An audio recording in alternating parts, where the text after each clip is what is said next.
جس کی وجہ شاید خود عطیہ ہے۔ عطیہ نے اپنی ڈائری میں ایک جگہ لکھا کہ ان ایام میں مولانا شبلی بھی تشریف رکھتے تھے اور اکثر ہمارے ملاقات کے لیے آتے تھے، اور بلا اندازہ خان عمدہ اور اعلیٰ پکوان کا بھیجتے تھے۔ بیچارے بڈھے میاں گو کے پرانی مزاقی ہیں، مگر خیالوں کی وسعت ایسی ہے کہ کاش آج کل کی نئی روشنی والوں میں ذرا سی کی۔ عشق اول درگلے معشوق پیدا کی شبد، پہلے محبت کا جذبہ یا چھیڑ چھاڑ کا جذبہ خود عطیہ کیا پیدا ہوا، اور اس کا ذکر آپ کو اپنی ڈائری میں کریے، اپنی خطوط تک بات نہیں پہنچی۔ اور ان خطوط کی وجہ سے ایک جگہ کہتی ہے کہ تم کہتی ہو شبلی لکھ رہے ہیں، اس کے خط کے جواب میں شبلی عطیہ نے نہ صرف یہ کہ چھیڑ چھاڑ کی، بلکہ شبلی کے ذریعے سے کچھ کام نکالا بھی تھا۔ شبلی کی استقامت دیکھیے، اس کے کردار کو دیکھیے، اس کے فکر کی پختگی کو دیکھیے۔ لکھتے ہیں کہ تم کہتی ہو کہ میں بہت بدہمت ہوں، تم کو کیا معلوم ہے کہ مجھ کو کیا مشکل ہے، تم کو کیا معلوم ہے کہ میں اگر عوام کی مرضی کا کسی حد تک لحاظ نہ رکھوں تو ایک نہایت مفید تحریک فوراً کروا دوں۔ ہوا یہ تھا کہ دارالعلوم ندوۃ العلماء کی بنیاد رکھنے کے لیے عطیہ کی خواہش یہ تھی کہ ان کی بڑی بہن ناظری بیگم کے ہاتھ سے رکھوایا جائے، جو جزیرہ کے نواب کی بیوی تھی، اور شبلی نے اس سے انکار کیا۔ دیکھیے وہ بدہمت کہتی تھی، اگر شبلی کے اندر کوئی جذبہ ہوتا تو اس کی باتوں کا انکار کرتے وہ، اپنے تقدس کا خیال رکھتے، اپنے تحریر کی مقصدیت کا خیال رکھتے، وہ نہیں رکھتے، مگر انہوں نے بڑے صاف لفظوں میں انکار کیا۔ اور تو پھر سوال یہ ہے کہ شبلی کے بارے میں یہ سوچنا کہ وہ مائل تھے نہیں تھے یہ بھی غلط ہے، اور یہ سوچنا کہ کوئی گناہ کا جذبہ نہیں تھا یہ بھی غلط ہے۔ صحیح کیا ہے؟ سوال ہے، اس سوال کا جواب دینے کی کوشش کر رہا ہوں۔ میں پہلے ہی عرض کر چکا ہوں کہ شبلی عورتوں کی تعلیم کے پہلے مبلغ ہیں۔ حالی کیا کچھ لگتے ہیں اصلاحی نوعیت 20 سال پہلے وہ پیدا ہوئے تھے، 1837 میں مولانا حالی پیدا ہوئے، 1857 میں یہ پیدا، لیکن تعلیم نسمہ کا وہ ہمادیت تصور جو شبلی نے پیدا کیا، جو پیش کیا ہے، وہ حالی کیا نہیں۔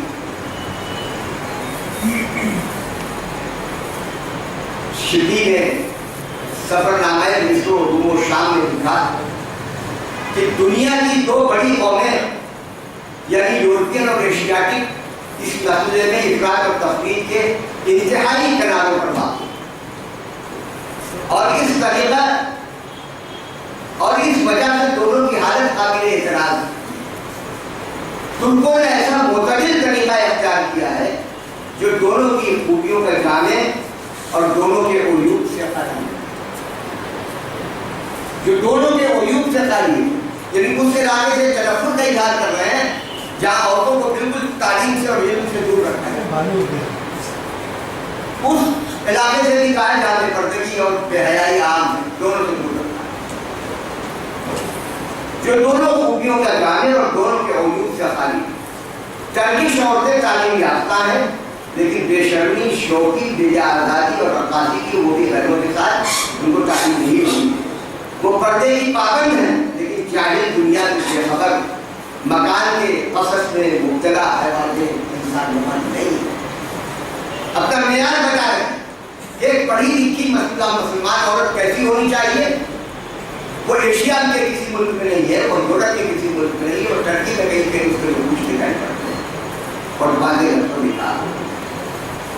پھر ہندوستان میں ایک ماڈل چاہیے، پھر بمبئی کا دوسرے خط میں لکھتے کہ بمبئی کا مہمان آج کل مسئلہ اتفاق سے یہی ہے، یہ لفظ یعنی اس کا پہلا جز کبھی اس سے مقرر موقع پر استعمال نہیں ہوا، لیکن بدقسمتی دیکھیے کہ ندوہ کے بدمزہ کاموں نے دماغ کو اس قدر ابتر کر دیا ہے کہ ایسے موقع سے بھی فائدہ نہیں اٹھا سکتا۔ نہ وقت نہ دماغ، حسرت کا بھی اس سے بڑھ کر منظر دنیا نے نہ دیکھا ہوگا۔ ان صحبتوں میں ان کی قابلیتوں کے حیرت انگیز پہلو تعریف کر اس کے علم، اس کی ذکاوت کی، اس کی فطرت کی، اس کی حیا کی منظر دنیا نے نہ دیکھا ہوگا۔ ان صحبتوں صحبتوں میں اردو قابلیتوں کی حیرت انگیز ترجمے گزرتے رہے ہیں. اردو، فارسی، انگریزی، فرینچ، زباندانی، مصوری، نقشہ کشی، پالیٹکس، قوت تحریر، آنچ عالم، ہمہ ممتاز سے تنہا رہا. افسوس غیرت اور محبت کی کشاکش تھی، ورنہ آپ بھی وہ دیکھتے تو میں کہتا ہوں. شبلی عطیہ کے بارے میں، اور پھر صرف دنیا سے نہیں کہہ رہے، پھر عطیہ کو بھی مخاطب کیا ہے سب نے. اور عطیہ کو لکھتے ہیں کہ عطیہ، تم کو معلوم ہوگا کہ فرانس میں سب سے پہلے اکیڈمی ایک لیڈی نے قائم کی. تم کو یہ موقع ہے، خود علمی مذاق ہے اور اہل مذاق ہونے کی جمع. یہاں کے مقصد حل ہوگا. پھر تعلیم نسواں کا صرف تصور نہیں دیا، عملی مثالیں پیش کرنے کی کوشش. کچھ مثالیں پورنی سے لائے ہیں، پھر جہاں سے لے کے آئے ہیں، اور جس کو مثال کے طور پر چنا ہے اس سے یہ کہہ رہے ہیں کہ تم متحرک ہو جاؤ اور تم اپنی تعلیم کو عام کرنا اور ان کو رفاع عام کے کاموں میں لگانا. یہ تمہارا فریضہ اور یہ تم کام کر سکتی ہو. تم تمام غلط فہمیوں کا، ان تمام یہودیوں کا ازالہ ہو جاتا ہے. مقصد کیسے کریں گے آپ اپنی زندگی میں انقلاب؟ کیسے کریں گے ہماری بہنوں اور بیٹیوں اور ماؤں کو آپ کسی اچھے کام کے لیے مانیں؟ کیسے وہ اپنا تحفظ کر سکیں گے فسادات کے دوران؟ کیسے وہ اپنا تحفظ کر سکیں گے علمی جلسات کے دوران؟ کیسے وہ اپنا تحفظ کر سکیں گے اس ٹی وی کے دور میں جب مسلم عورتوں کو چاہیے سماج شادی کرنے کی کوشش کی جائے؟ کوئی طریقہ ہے آپ کے پاس؟ شبلی کے ذہن میں یہ ساری باتیں جو 100-150 سال کے بعد ہونے والی تھی وہ تھی، جس کو کل کر پورے منصوبے کے تحت رکھی. اس کا ثبوت دے کرے کہتے تمہارے اندر کی صلاحیت ہے، تم یہ کام کر سکتے ہو.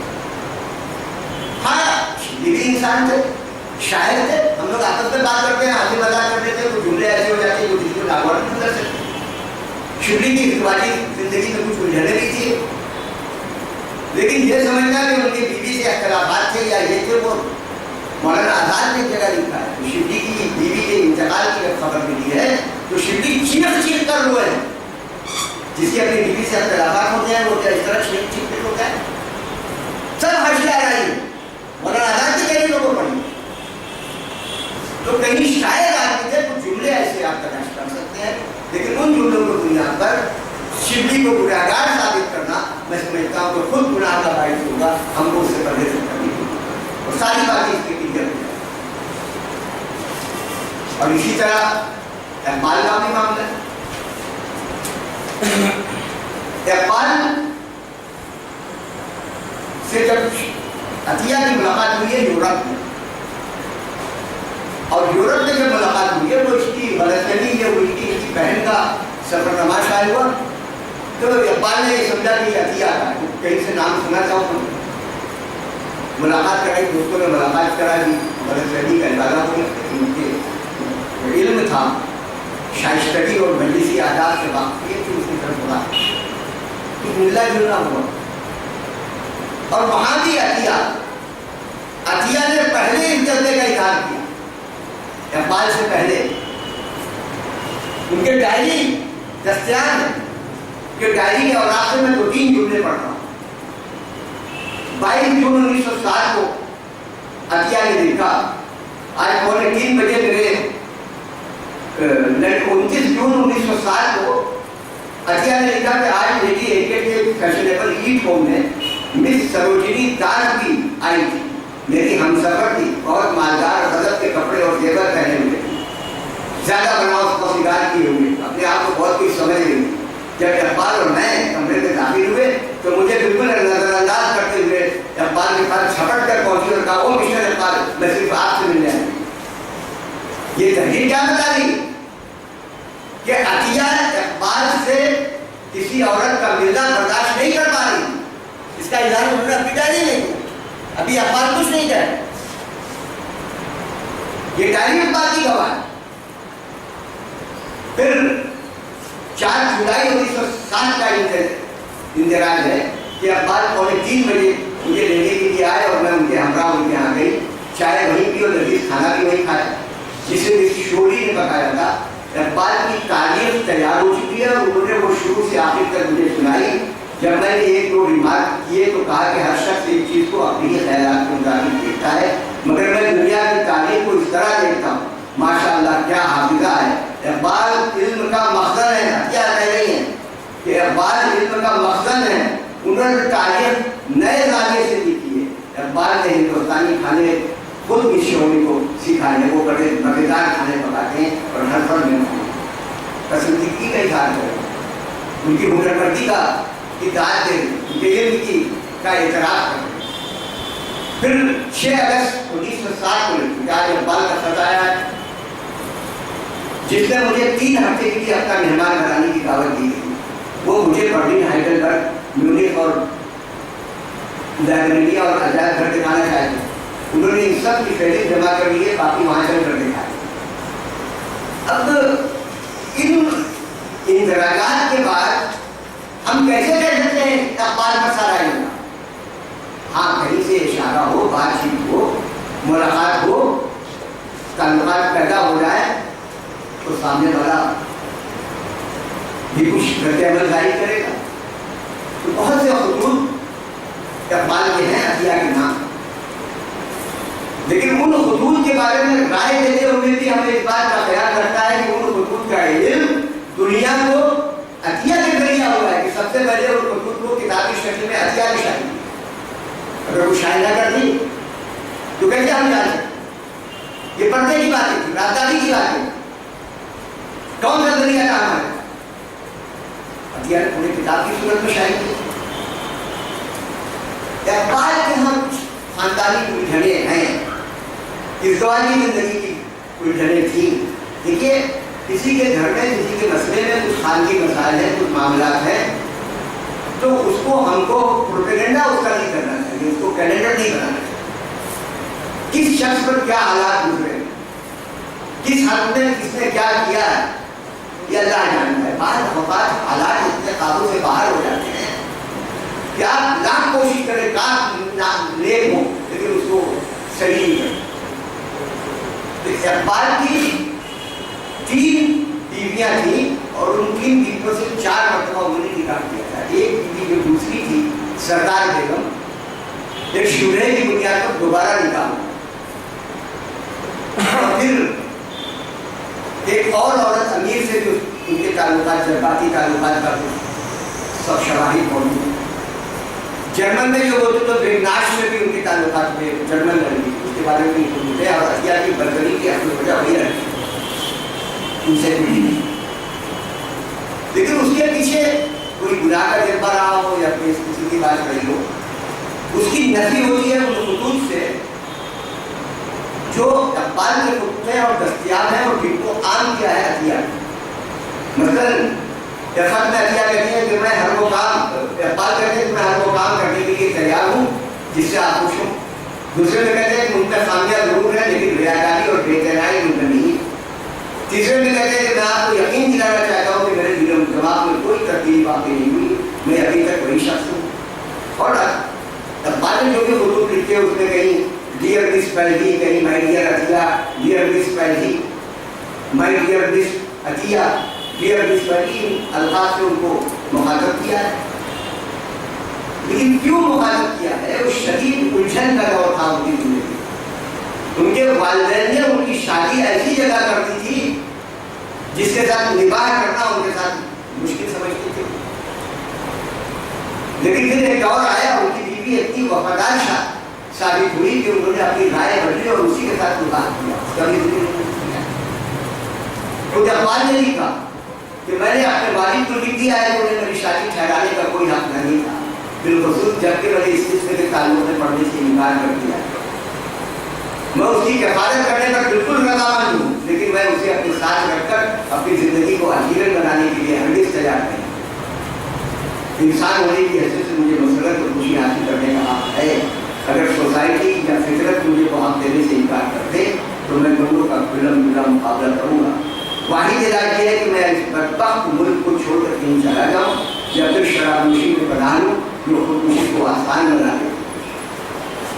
انسان کی اپنی زندگی کے جو حیجانی حالات, حیجانی کیفیت ہوتی, وہ کیوں پیدا ہوتی, اس پر بھی سوچنے کی ضرورت ہے. وہ کون سا شخص ہے کہ آپ کیا ویسے دماغ نہیں آتے, ان پر کنٹرول کرنے کا حکم دیا, ان کی بنیاد پر فیصلہ کرنے کا نہیں.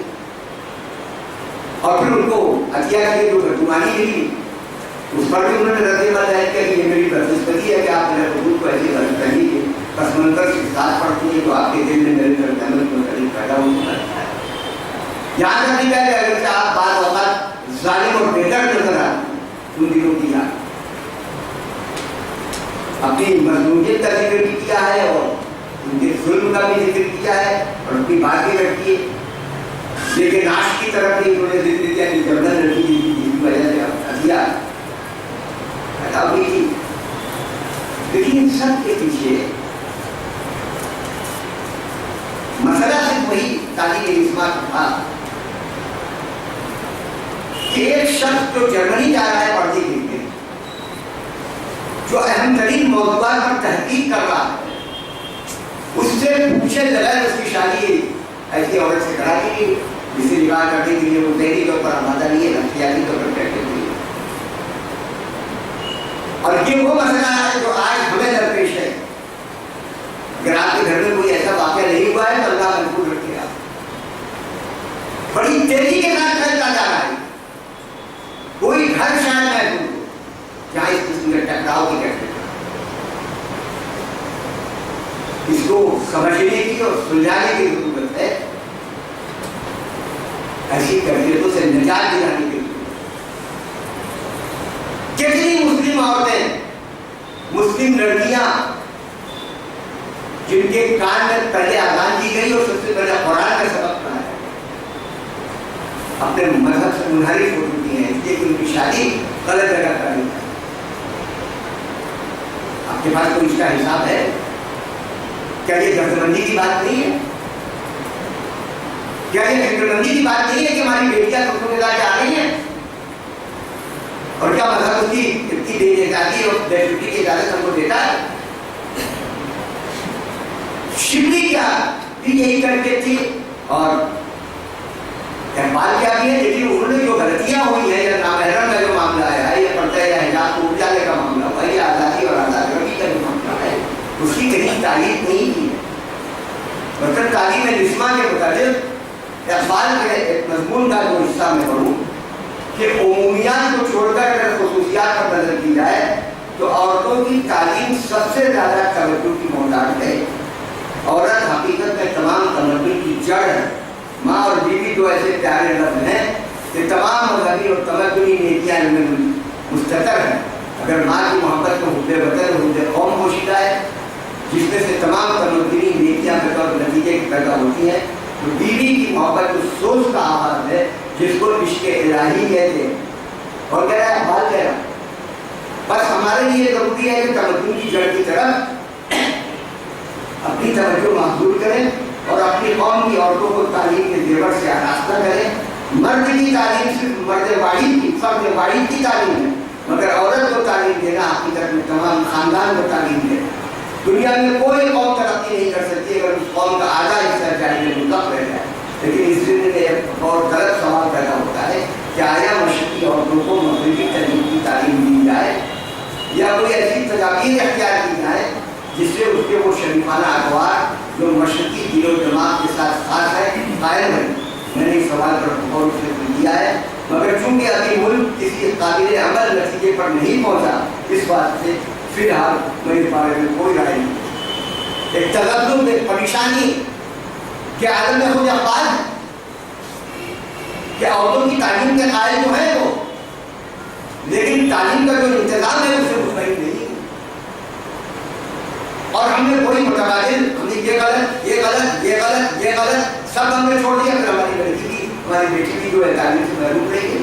یہ غلطی وہاں ہو رہی ہے، غلطی یہاں ہو رہی ہے، تو دو غلطیاں مل کر کسی صحیح نتیجے کی رہنمائی نہیں کر سکتی۔ یہ تمام کیفیات جو تھی ان میں وہ مبتلا تھے اور پھر عمر کا تقاضا، اس وقت ہتھیا کی کیا عمر نہیں ہوتی اور ان کی نہیں ہوتی۔ شاعری شباب پر 27 26 27 28 سال کی عمر ہے، لیکن وہی ارتقا کا دور ہے۔ اگر وہ دور نہ ہوگا تو اقبال نہ ہوتے اگر اس دور سے لگ اسی دور میں ان کے دل میں محبت کے جذبات اور محبت کی کیفیات پیدا ہوئی۔ ان کی نظر محبت اسی دور میں نہیں جب وہ یورپ ہے. محبت کی ہمارے بدل کے شاعروں نے تو بہت کچھ کہا, ڈیفائن نہیں کر سکا محبت کیسے کی. ایک آگ سی ہے سینے میں لگی ہوئی, اور یہ رفت محبت بھی کیا رفت محبت ہے, ان کا وہاں گھنٹا آواز یہاں آئی. بہت سے اشعار ہم سن رہے ہیں. اقبال نے خیال نہ کیا کہ اس عمر میں, ان کی عمر کو خیال نہیں, اقبال شاعر مشرق حکیم الامت سب بعد میں ہوئے, اس زمانے تک کے نوجوان تھے.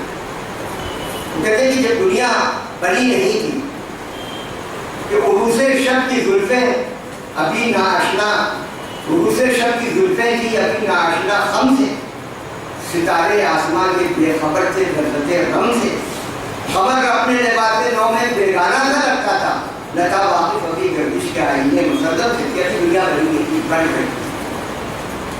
جب دنیا بنی تو کیا ہوا, چمک تارے سے مانگی چاند سے داغے جگر مانگا, اڑائی تیرگی تھوڑی سی شبکی گل برہم سے, طلب بلی سے پائی ان سے پاکیزگی پائی, حرارت کی نفس ہائے نسجے ابن مریم سے, ذرا سی ربوبیت سے شان بے نیازی لی, ملک سے عاجزی استاد کی تقدیر شبنم سے, پھر ایک اجزا کو بھولا چشمے حیوان کے پانی میں, مرکب نے محبت نام پایا شاعری.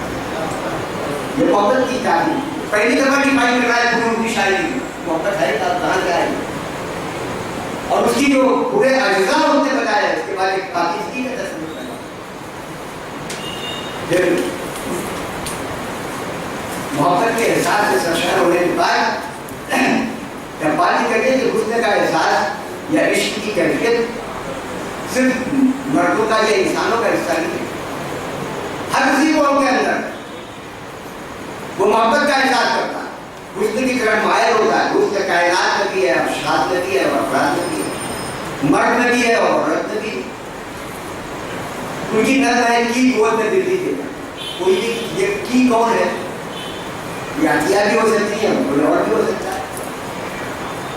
کہتے ہیں کہ خاص انسان سے کچھ حسن کا احساس نہیں, یعنی صرف انسانی محبت کو سمجھتا ہو یا محدود ہوتا بھی ضروری نہیں. خاص انسان سے کچھ حسن کا احساس نہیں, صورت دل ہے ہر چیز کے باطن میں مکین, شیشہ ذہن میں مانند میں نام ہے عشق, روح خورشید ہے پورے رگے مہتاب ہے عشق, دل ہر سزا میں پوشیدہ دستک ہے اس کی, نور یہ وہ ہے کہ ہر شے میں جھلک ہے اس کی, کہیں سامان مسرت کہیں ساتھ غم ہے, کہیں جوہر ہے کہیں عشق کہیں شبنم ہے. کہ جب پورے کائنات میں بکھرا ہوا ہے حسن, اور اس حسن کا احساس انسان کرتا ہے. اللہ کی تمام مخلوقات میں حسن پیدا ہوا ہے کسی نے, یہ صرف انسان کا اجازہ نہیں ہے, اسے مرد کا اجازہ نہیں, دوسری مخلوقات ہوتی ہے. اور کیونکہ حسن ہر جگہ بکھرا ہوگا اس لیے ہر جگہ اس کے چاہنے والے بھی ہیں. جب تیسری وجہ دیکھیے بتدریج ارتقا ہو رہا, عاشق ہرجائی ہے اس کی نظر. کہتے ہیں عجب مجموعہ افراد ہے اقبال جو, رونق ہنگامے محفل بھی ہے تنہا بھی ہے, حسن نسوانی ہے بجلی تیری فطرت کے لیے, پھر عجب یہ ہے کہ تیرا عشق بے پردہ بھی ہے, تیری ہستی کا ہے آئینے تفنن پر مدار, تو کبھی ایک آستانے پر جلدی برسا بھی ہے. تضادات کا حصہ ہے بات, کبھی یہ بھی کر لیتا ہے کبھی وہ بھی کر لیتا ہے کبھی وہ بھی کر لیتا ہے. انسان کی خواہش ہے, فطرت ہے, دوسرے کے تقاضے ہیں, حالات ہیں, کس ملک میں رہ رہے ہیں کن حالات میں. لے کے آیا ہے کہاں میں عادت سیما کو, تیری بےتابی کے سستے ہے عجب بےتاب. پھر اسی دور کی حیائی کیفیت ہے ایک نظم, عشرت امروز, بھائی ٹھیک ہے ہم اچھے کام کریں گے, جنت میں جائیں گے, وہاں حور ملے گی اور نہروں سے پانی ملے گا اور سب ہے, لیکن اتنا انتظار کی طاقت نہیں, بس صاف طور پر ہے. نہ مجھ سے کہے کہ اجل ہے بیان عیش و سرور, نہ کھینچ نقشے کہتے شراب ظہور, فراقی حور میں ہو غم سے ہم کنار نہ دوں, پری کو شیشے الفاظ میں اتار نہ دوں, مجھے فریب ہے ساتھی جمیل نہ کر, بیان حور نہ کر, فکر سلسبیل نہ کر, مقام امن ہے جنت مجھے کلام نہیں, شباب کے لیے موضوع تیرا پیام نہیں, شباب آہ کہاں تک وہ امیدوار بنے, وہ عیش نہیں جس کا انتظار. کون تھا کون جیتا ہے اتنی دوسرے کے سر میں, اس نے کیا کہ تم محتاج چشمے بینا ہو, نمود کے لیے ملت پذیر فردہ ہو. عجیب چیز ہے احساس زندگانی کا,